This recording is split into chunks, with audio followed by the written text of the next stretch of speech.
Well, reka nizeye ko aho uri mu bice bigiye bitandukanye ugigubwa neza cyane. Wowe tubana umunsi ku munsi, we wakoze subscribe kuri Musafi TV, nizera ko ukomeje kugenda ugubwa neza cyane kabisa, ibintu bikomeje kugenda bigenda neza cyane. Uyu munsi ngiye kuguha breaking news nyuma yuko Irene Murindahabi amaze kuva muri Leta Zunze Ubumwe za Amerika, akaba atagarukanye n'uwitwa Vestine, yagarukanye na Dorcas murumuna we. Bivugwa ko Vestine yahise amanuka muri Burkina Faso iwagadugu, iwabo nande, iwabo wa Ouedraogo Idrissa umugabo we. Nanone kandi ndaza guhita mbanze nkubwire ikosa nshinja uriya mugabo Idrissa, nindangiza nkubwire cyane ko Ouedraogo ntabwo we yashakaga ko Vestine ajya kuririmba muri biriya bitaramo muri ziriya to bari bafite muri Amerika. Hanyuma ikosa rya Vestine nanone nuko yaje gutinyuka agasuzugura umugabo, hanyuma yarangiza agasiga muteze kamera mu cyumba bararamo. Ni naho rero haturutse cyangwa hari ipfundo rya beef hagati ya Vestine na Ishimwe nako na Ouedraogo Idrissa.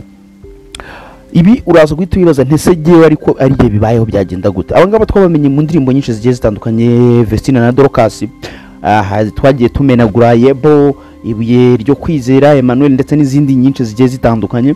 Ariko nyuma yuko witwa Irene Murindahabi amaze kwifatira indege hari ya Toronto Pearson Canada ku kibuga cy'indege yerekeza London, yimanukira KGL Ikanombe International Airport, atari kumwe na na Vestine, ari kumwe na Dorcas wenyine. Uribaza nti niki kibyihishe nyuma? Uribaza nti niki cyatumye uno mukobwa cyangwa uno mumama asigara hehe, asigara muri Amerika nubwo atari hari kano kanya yamaze kuba yamanuka? Amakuru nkura mu bushorishori nuko Vestine yamaze kuba yamanuka akerekeza iwagadugu muri Burkina Faso kujya guhura n'umuryango w'umugabo we. Well, reka tuze twinjire mu mizi fresh sana cyane kugira ngo tuze kuba twahuza tugendane fresh. Nuvuga ngo nyuma yuko ibi bitaramo bimaze kuba byategurwa hariya muri Leta Zunze Ubumwe za Amerika, Vancouver, witwa Idrissa ntabwo yashakaga ko Vestine ajya kuririmba muri biriya bitaramo. Ati ngewe ntabwo nshaka ko ujya kuririmba muri biriya bitaramo, uzareke murumuna wawe Dorcas azamenagure wenyine. Ati kubera ko ngewe ntabwo nshaka ko ukomezanya n'imiziki ya gospel, cyako nshaka gukomeza mu bintu by'imiziki n'iki byose. Ariko umukobwa mubera ibamba ahitamo kugenda. None ikosa yaje gukora, yaragiye asiga kamera mu cyumba. Kamera bikaba bivugwa ko yazihawe nande na Murindahabi Irene, yazihawe nande na Murindahabi Irene. Azibonye rero umugabo Ouedraogo Idrissa yahise azimenagura, bifu zitangirira aho ngaho. Ariko ntabwo ari ukuvuga ko batandukanye, no, kuko nimara kuguha uno mwandiko uraza guhita wumva harimo like it's a small problem, ni kibazo kirimo, ariko ntabwo aba barabasha gutandukana. Nakubwiye ni Irene umunsi yamanukiyeho hagaruka i Kigali ari kumwe na Dorcas, ni wo munsi Vestine yuriye indege agana i Burkina Faso mu mujyi wa Ouagadougou, agiye guhura na famiye yande y'umugabo, kuko ni nabwo bwa mbere baraza ko bahuye, kuko kuva babana ntabwo uyu Ishimwe Vestine yigeze ahura n'umuryango wande wa Idrissa Ouedraogo. Ibintu rero bisa ndaho byatunguye Idrissa, kuko yaje kuvuga ko atazi amakuru ari gukomeza gusirikira kuri social platforms zitandukanye ko yaba yatandukanye na Vestine ariko yabivuze ko ibyo bintu nawe arimo arabyumva nk'uko abandi nabo barimo barabyumva, atariko nta makuru nawe abifiteho. Nyuma rero yuko Vestine amaze kuba yafata rutemikirere yerekeza mu gihugu cya Burkina Faso, Idrissa nawe yahise amanuka kujya kwakira umugore we Vestine.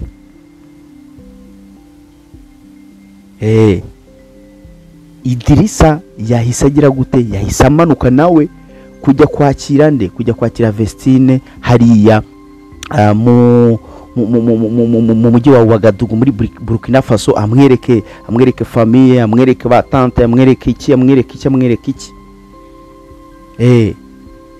Niyo mpamvu rero uwitwa Vestine atamanukanye na Irene Murindahabi. Ariko nanone Murindahabi mu kiganiro yagiranye na Chita Magic akaba yaravuze ko ngo Vestine yasigaye muri Amerika kubera ko ngo afite personal issues z'ubuzima bwe agomba kubanza gukurikirana. Ariko aya makuru ntaje kumenya ukuri katariyo, kuko Vestine ubu kano kanya yamaze gufata rutemikirere, yibereye hehe? Yibereye i Burkina Faso, aho agiye kwerekwa famille y'umugabo we ndetse no kumenya aho umugabo we avuka muri rusange. Nuvuga ngo ibi biri muri post, muri iyo post yo yaje gushyira kuri Instagram ye imara amasaha 28, aho yavuga ntigewe ninongera no gushaka umugabo nzabanza amenye amamuko ye havuka ndetse n'uwari we muri rusange. Ibi rero bishobora kuba bifitanye isano no kuba bahise bafata icyemezo cy'uko bagomba kujya guhurira hehe i Burkina Faso. Ouedraogo akamwereka imiryango, akamwereka ahavuka, akamwereka buri kimwe cyose kugira ngo ibi bize kuba byarangiye. Kuko Ouedraogo yaciye n'amarenga aho yavuze ati ibyo ngibyo narabibonye kandi narabibonye biri gukomeza gusirikira kuri mbuga nkoranyambaga zitandukanye ubwo bavuganaga na Niyo Bosco, atariko ntacyo bitwaye, ahubwo abantu bashobora kuzatungurwa. Ati abantu bazatungurwa babonye ibyo bakekaga ko ibyo bizatubaho atari byo bibaye. Nukuvuga ngo ni nkaho yacaga amarenga ko nyuma yuko hagiye post, hagiye haza amakuru menshi bihuha avuga ko batandukanye, baravuga ko twatandukanye na Vestine, atariko ejo cyangwa ejo bundi bazatungurwa nibabona ibyo baketse atari byo. Nanone bikaba bivugwa ko abangaba batari butinde hariya mu gihugu cya Burkina Faso, aho baraza guhita bagaruka mu gihugu cy'u Rwanda hano i Kigali, kuko birumvikana ntabwo bari bumareho igihe, no kugira ngo amwereke famille ndetse hagire ni na zimwe muri scandals zivaho, cyane ko uyo blaming ko atazi famille y'umugabo we, atazi buri kimwe kimufataho, cyane ko banavuga ko Ouedraogo ashobora kuba afite undi mugore hariya mu gihugu cy'iwabo muri Burkina Faso hariya kwa Traoré. Urumva ko rero ibi biraza gutanga ishusho nziza. Rero ikintu kimwe tugomba kumenya cyangwa mugomba kwitega mwa bantu nuko mu masaha atari menshi cyangwa mu minsi itari mike muraza kubona witwa Ouedraogo Idrissa amanukana. Yes, nkuko nari mbikubwiye, nti uraza gutungurwa cyangwa ibintu biraza gutungura bamwe mu bakurikirana imbuga nkoranyambaga zigiye zitandukanye, nuko mu minsi itari mike cyangwa mu minsi itarenze 2 cyangwa 3 uraza kubona Vestine na Ouedraogo Idrissa bigarukira mu gihugu cy'isezerano hano i Kigali bavuye i Burkina Faso muri Ouagadougou.